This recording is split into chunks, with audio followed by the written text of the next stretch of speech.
Hello दोस्तों, स्वागत है आपका हमारे यूट्यूब चैनल पे। आज हम एक नए इंडिकेटर या इंट्राडे स्ट्रेटजी के बारे में बात करेंगे जो मोस्ट ऑफ तो यूज़ आपने देखी होगी, पर ये कुछ अलग तरीके से है और सिंपल इंडिकेटर है जो आपने सुने होंगे, और उसका कुछ डिफरेंट तरीके से यूज़ करना है। ठीक है, तो हमें यहाँ दो इंडिकेटर का यूज़ करेंगे। एक इंडिकेटर है EMA, ठीक है, मूविंग एवरेज एक्सपोनेंशियल। ठीक है, इसको सिलेक्ट कर लेना है। ठीक है, और इसकी सेटिंग कर देनी है हमें, जहाँ 9 EMA है उसकी सेटिंग कर देनी है यहाँ 10, और कुछ 10 नहीं करना है, ओके कर देना है। ठीक है, और दूसरा इंडिकेटर है वी वेव, वी वेव।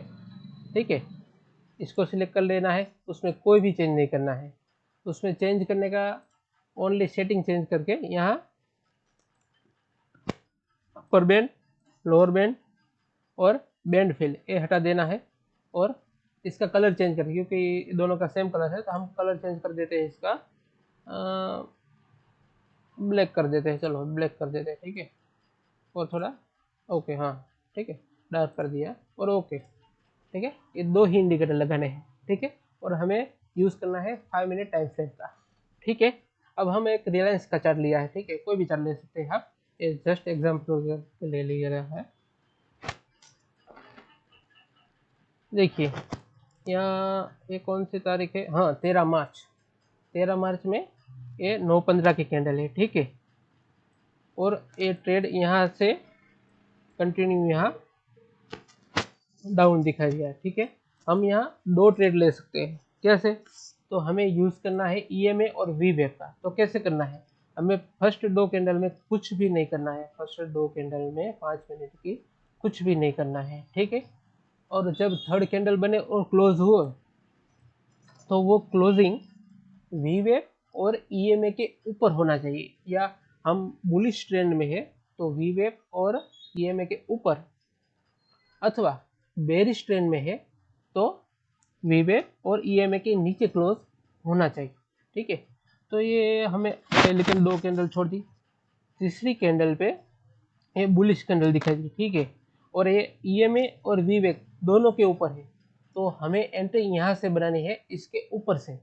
ठीक है, यहाँ से लॉन्ग पोजीशन लेनी है, यहाँ से। ठीक है, इसके ऊपर से एंट्री और 1:1 का रेशियो रखना है। ठीक है, यहाँ हमें मिला है 1:7 के आसपास, 1.6 के आसपास। ठीक है, और हमें 1:1 के आसपास ही रहना है। ठीक है, और इसका स्टॉप लॉस जो कैंडल ब्रेकआउट है उसके जस्ट नीचे ही रखना है, जस्ट नीचे। ठीक है, तो ये अचीव हो गया। ठीक है, हम दूसरा ट्रेड लेते हैं। एक दूसरा, आप 10:30-11 बजे तक इस पे ट्रेड ले सकते हैं, उसके बाद नहीं लेना है इस पे ट्रेड। ठीक है, तो ये दूसरा ट्रेड है। यहाँ देखिए, सॉरी, अब यहाँ से तो कोई नहीं। ठीक है, यहाँ हम आउट हो गए। अब देखना है जब भी वी वेव और EMA 10 को क्रॉस करे, तो यहाँ क्रॉस किया है। देखिए यहाँ EMA को क्रॉस किया है पर वी वेव को क्रॉस नहीं किया है, तो इस कैंडल ने वी वेव को और EMA दोनों को क्रॉस किया है। ठीक है, तो इसके जस्ट नीचे हम एंट्री बनाएंगे, जस्ट इसके नीचे, और जो ब्रेकआउट कैंडल है उसके ऊपर उसके ऊपर स्टॉप लॉस रखेंगे। यहाँ से देखिए यहाँ, और इसके ब्रेकआउट कैंडल यहाँ है तो यहाँ से थोड़ा ऊपर हम स्टॉप लॉस रखेंगे। ठीक है, और 1:1 का रेशियो रखेंगे। ये 1:,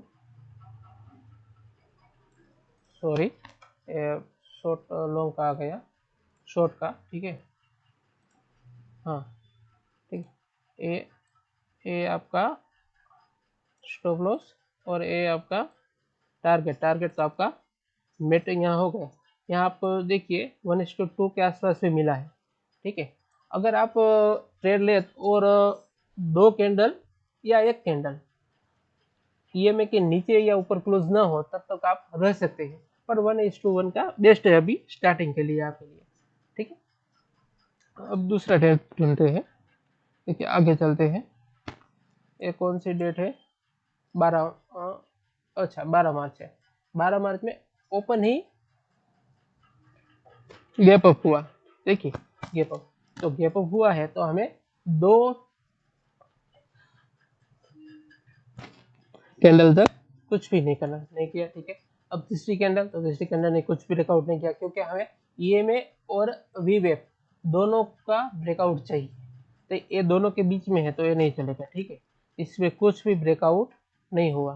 कहाँ, यहाँ ब्रेकआउट हुआ, देखिए यहाँ ब्रेकआउट हुआ, यहाँ ब्रेकआउट हुआ, देखा। पर यहाँ हम ट्रेड ले सकते हैं, पर ट्रेड क्यों नहीं लिया, क्योंकि ये बहुत ऊपर से आया है, यहाँ तक नीचे आ गया है, 1% तक नीचे आ गया है, इसलिए हम यहाँ ट्रेड नहीं लिया।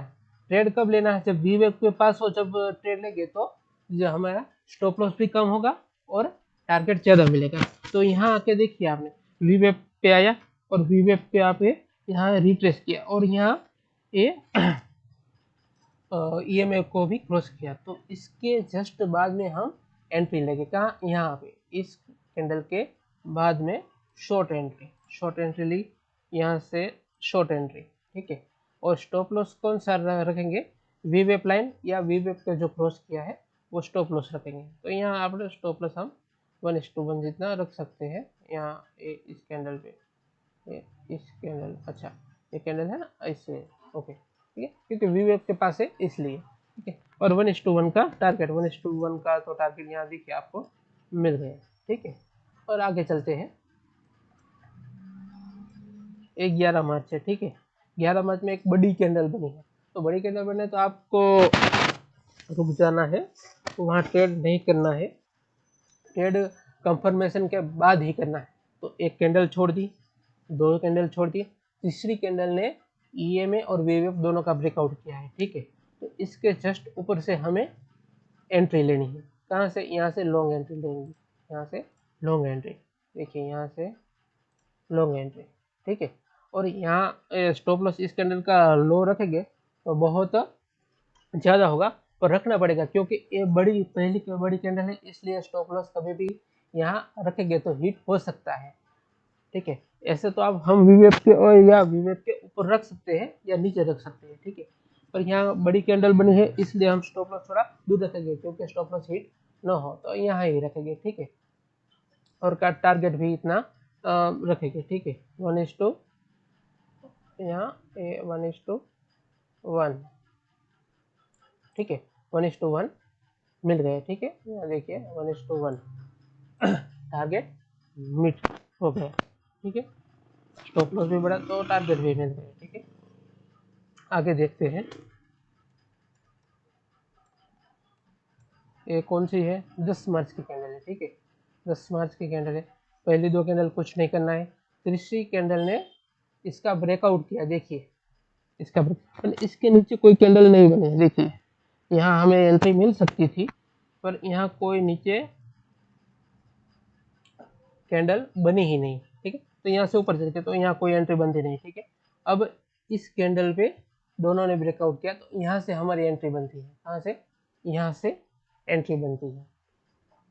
तो यहाँ से एंट्री बने, ये बड़ी कैंडल है, तो बड़ी कैंडल में हमें ध्यान रखना कि एंट्री करनी है तो टारगेट छोटा सा रखना, टारगेट छोटा सा रखना है, ठीक है। स्टॉप लॉस भी छोटा और टारगेट भी छोटा, क्योंकि बड़ी कैंडल में मूवमेंट ज़्यादा आता है तो हमें स्टॉप लॉस हिट होने की संभावना ज़्यादा होती है और टारगेट भी कम मिलते हैं, ठीक है। तो यहाँ हम करेंगे जस्ट लॉन्ग, इसके जस्ट ऊपर से, ठीक है। यहाँ वी वेब पे हमने वी वेब के टारगेट ले लिया और यहाँ 1:1 का टारगेट अचीव हो गया, देखिए, ठीक है। हाँ, आपको लगेगा कि कई बार लो पे रखते हैं, कई बार वी वेब पे, तो उस पर डिपेंड करता है किस तरह का चार्ट पैटर्न बना है अभी, कि किस तरह का मूवमेंट है, किस तरह का वॉल्यूम है, उस पर रखता है। पर ज़्यादातर हम इसे यहाँ भी रख सकते हैं, ऐसा कुछ भी नहीं। पर बड़ी कैंडल में जब ब्रेकआउट होता है और वॉल्यूम भी ज़्यादा होता है तो हमें ध्यान रखना चाहिए कि कम टारगेट में निकल जाना चाहिए, क्योंकि उसमें मूवमेंट जल्दी आना चाहिए होगा, ठीक है। और दूसरा यहाँ ट्रेड मिलता है हमें, ये ट्रेड हम डिलीट कर देते हैं, यहाँ हमें दूसरा शॉर्ट का ट्रेड मिलता है, देखिए शॉर्ट का, यहाँ ईएमए और वीवेफ दोनों का क्लोजिंग एक ही कैंडल में हो गया, ठीक है। तो यहाँ नीचे सॉरी, यहाँ नीचे से हमारा एंट्री होगा, यहाँ से एंट्री, ठीक है। और ये कैंडल के ऊपर हमारा स्टॉप लॉस और 1:1 का 1:1 का टारगेट, ठीक है। 1:1 यहाँ ज़्यादा ही मिला है। जब तक आप ईएमए के नीचे चल रहा है तो आप एग्जिट ना करो तो चलेगा, पर हम 1:1 का टारगेट लेके चलेंगे, ठीक है। यहाँ हमें मिला है 1:2 का टारगेट मिल गया है, ठीक है।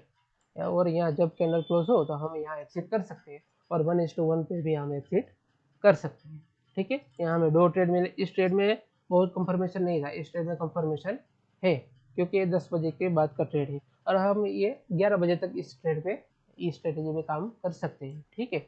और आगे कुछ क्वेश्चन हो तो आप कमेंट में लिख सकते हैं, ठीक है। Thank you very much.